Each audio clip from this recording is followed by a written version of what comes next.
Hey, this is Aris of Such BossLady.com, and I'm here with stylist Kwasi Kessie. So, Kwasi, how long have you been styling? Well, I started styling in 2004, interning at Bad Boy.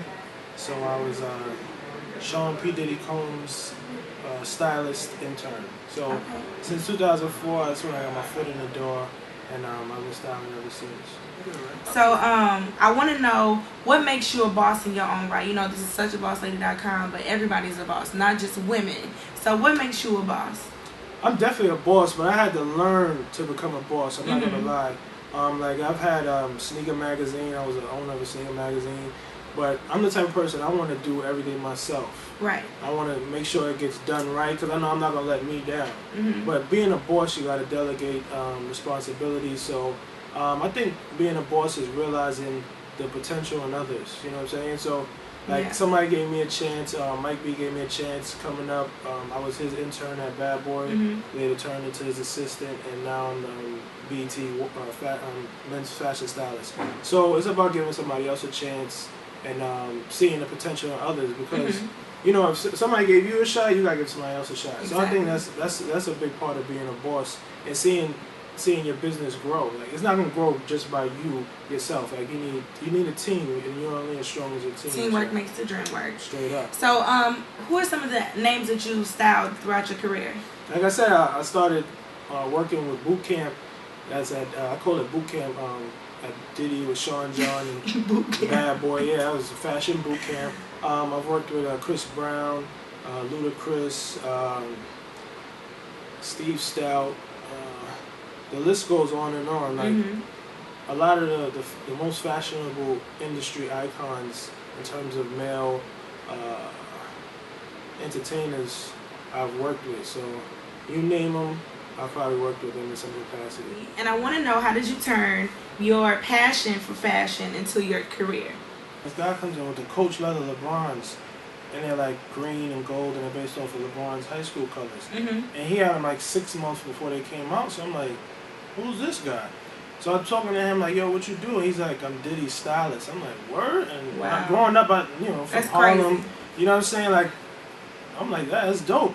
And I really never like heard, like, people used to come and be stylists and Foot Locker, but I wasn't like, it wasn't like how it is today. Like, people want to be a stylist.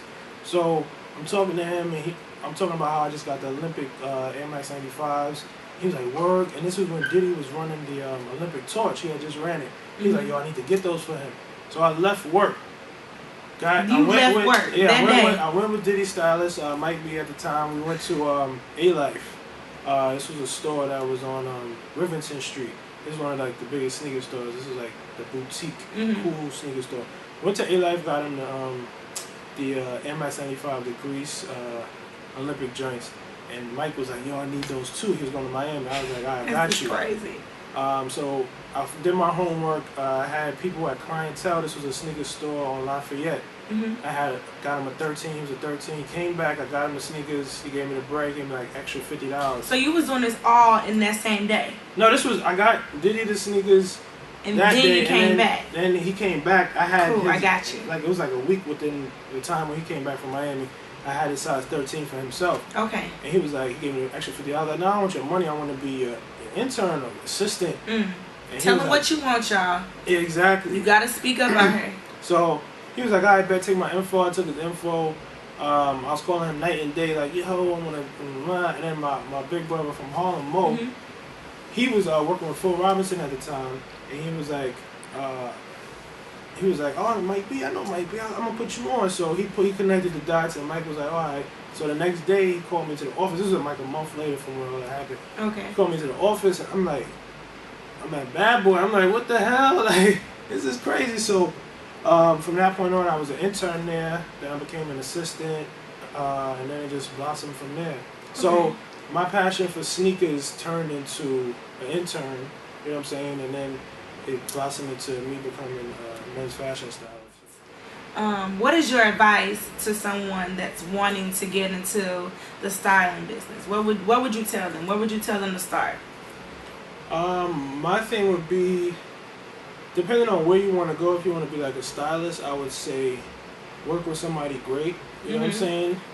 just get your foot in the door and just go from there. Like, you could be an intern somewhere, assist somebody. People are always looking for interns, assistants. So just get your foot in the door, see what you like, and just know kind of like what you want to do in terms of, like, if you want to do editorial, if you want to do TV, if you want to do costume. You know what I'm saying?